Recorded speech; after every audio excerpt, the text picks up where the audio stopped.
My parents spent my entire life treating me like the odd one out and my brother like the golden one. But when my grandmother left us an equal inheritance, they crossed the line. I don't know when I stopped expecting love from my family. It probably didn't happen overnight. More like it was like a slow erasure. As if they were tearing me away little by little, and no one even noticed I was shrinking. Our family had a strict order. The eldest son was the center of the universe. The rest were just background. My brother's name is Kirill. My name is Anya. There's a 2.5-year difference between us, but it feels like a chasm. Kirill was always the hope of the family. I was like, well, you know. When Kirill turned 9, we had a party for him in the courtyard of my parents' private house outside Moscow.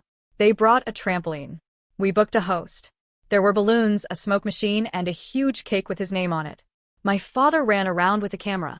Mom fussed, telling all the guests how smart and promising he was. When I turned 7, I woke up in the morning and waited a long time. Waiting for anything. Mom casually said, "Happy birthday, Anya," and asked me to stay out of the way. There were no presents. No cake. Not even a candle. That evening, Dad said, "Mom wanted to buy you something, but she forgot." No big deal. I remember I didn't cry. Not because I was strong, but because even then I understood. Crying doesn't change anything. As I got older, the difference became more and more noticeable. Kirill got new sneakers every season. I got them. They'll last a while. If I asked for something, Mom sighed and said, "You want too much." If Kirill asked, well, he's a boy, he needs it. I was a good student at school. Very good. I loved studying. It was the only place where anyone saw me. In 4th grade, I won the city literature competition. I brought my diploma home. I put it on the table. Mom looked at it and said, "Well done." And Kirill scored a goal in practice today. Kirill played soccer. Our whole life revolved around his practices, training camps, and matches. If I had a school performance and he had practice, the choice was obvious. They didn't even apologize. They just said, "You understand." I understood. I understood all too well. It got worse in my teens. Much worse. Kirill would come home drunk, and my father would just laugh. Well, he's growing up. I'd come home 15 minutes late, and there would be a scene. "Are you even thinking about family?" My mom would yell. What family? I didn't understand back then. At 14, I worked part-time for 6 months, babysitting the neighbor's kids, saving up for a laptop. I needed the most basic one for school. When I finally bought it, Kirill threw a tantrum. He wanted a laptop too. So, what did his parents do? The next day, they went and bought him a model 3 times more expensive. My father noticed my look and said, "Don't be ungrateful. Be glad you have anything at all." That was their favorite word. Ungrateful. School was supposed to be my salvation. But even there, my parents managed to remind me who was boss. In 6th grade, I had a solo reading at a school concert. I prepared for a month. I asked my parents to come. They came. For the last 5 minutes. Because Kirill felt ill. An eyelash got in his eye. When I said I was upset, my mother replied, "You're being overly dramatic. Your brother is healthy." My grades, my achievements, my victories, none of it mattered. They said, "Be like Kirill." The problem was, if I were like Kirill, I would be considered a failure. When Kirill struggled to get from AD to AC in algebra, they took him to a restaurant and bought him a phone. When I brought home a report card with all A's, my mother said, "Well, that's normal for you." By 17, I already knew, love in our family is conditional. It has to be earned. And even then, it might not come. I got into university in St. Petersburg. On a scholarship. With a dorm. When I mentioned this at dinner, my father asked who would walk the dog. My mother said, "Are you sure you can handle it?"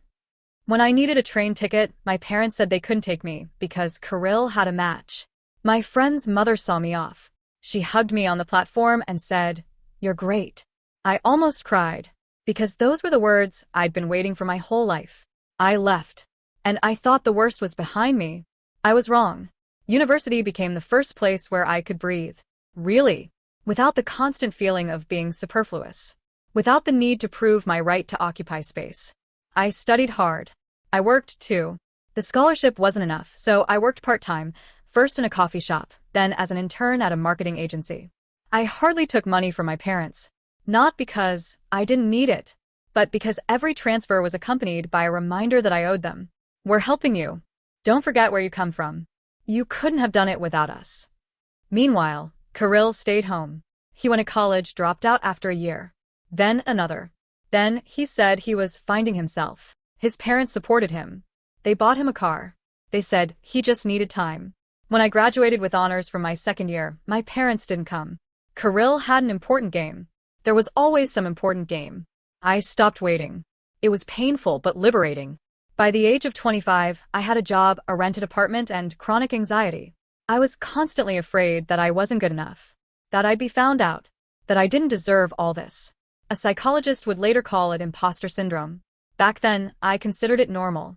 When I defended my thesis and got a job at a large company, my mother said, "Well, we'll see how long this lasts." When Kirill got a part-time job as a courier, they set the table. I hardly went home. Every visit was exhausting. Every conversation inevitably turned to Kirill. His problems, his difficulties, his future. My future was already considered a foregone conclusion. "You're doing fine, aren't you?" And then my grandmother died. Grandma Nina was my mother's person. But at the same time, she was the only adult who ever saw me. She called me herself, asked how I was doing, remembered what I loved. She came to my rare speeches and defenses when my parents couldn't. She died unexpectedly. A stroke. It all happened so quickly. After the funeral, the family gathered at the notary's office. He said quietly. I didn't expect anything. I hadn't even thought about it. When the will was read, the room grew tense. My grandmother divided the property equally between her children and grandchildren. Without exception. My share was substantial. About 25 million rubles. I didn't immediately comprehend the number. I just sat there and nodded. My parents tensed up immediately. I saw it. Their faces changed, as if something had gone wrong. After the meeting, Mom pulled me aside. Too gently. Too quickly. She said it wasn't fair. That Kirill was having a harder time now. That I'd already achieved everything. And he needs help. I replied that it was Grandma's decision. And I was grateful. And I wasn't going to change a thing. That's when hell began. They called me greedy, selfish. They said I owed it to my family, that I should think about my brother. That Grandma didn't understand everything at the end of her life. Mom declared that as the executor of the will, she would decide for herself who would get what and how much. And that Grandma would have wanted the money to go to Kirill, because he was weaker. For the first time in my life, I said no. Calmly. Clear. No excuses. The reaction was instantaneous. Screams. Tears. Accusations. My father said I'd ruin the family. My mother said I'd always been ungrateful. Kirill was silent. He looked at the floor. As always, I left their house with shaking hands. And for the first time in a long time, I felt like I was doing the right thing. But that was only the beginning. I couldn't bring myself to do it for a long time. To ask for help. To take this beyond the family. I'd been taught one rule since childhood. No matter what happens, keep quiet. Don't embarrass anyone. Be patient. But when my mother said she'd almost sorted everything out and the money would soon be transferred to Kirill, something inside me snapped. Fear gave way to anger. Cold. Clear. I called my grandfather. My grandmother's father. We rarely spoke, but he was always a calm and straightforward man. I told him everything. No hysterics. Just the facts. He was silent for a long time. Then he said, "Nina wouldn't have allowed this." The next day, he called back. His voice was harsh. He said that my grandmother had foreseen this situation in advance. That there was a clause in the will. Anyone who tried to change the distribution or put pressure on the other heirs would lose their share. He said that my parents had already tried to persuade my grandmother to sign everything over to Kirill several years ago. And they had been categorically refused. I felt physically ill. Not from surprise. From confirmation of what I had always felt. My grandfather contacted a lawyer. My mother's brothers. Everything happened quickly. Too quickly for my nerves. My mother was removed as executor of the will. Legally. No shouting. No emotion. Just the facts. My parents were furious. They called. They wrote. They threatened. They said I had destroyed them. That I chose money over family. That I'd regret it. Mom screamed into the phone that I never loved them. That I was waiting for the right moment to cash in. That Grandma was blinded by me. I didn't answer. I learned not to answer. When the money officially arrived in my account, I had a panic attack. The worst of my life. I sat on the bathroom floor, unable to breathe. My neighbor heard me crying and knocked. She just sat there, silently. It was humiliating and liberating at the same time. I went to see a psychologist again. We talked about being the scapegoat, about golden children, about how families break people and then blame them for the cracks. I paid off my loans. For the first time in years, I felt solid ground beneath my feet. I invested some of the money. I saved some. And yes, I allowed myself a little joy, without making excuses. Kirill wrote to me a month later. Dryly, awkwardly. He said he was sorry, that he didn't know what to do, that it had always been easier for him not to argue. Vomit. We drank coffee. For the first time, we talked honestly.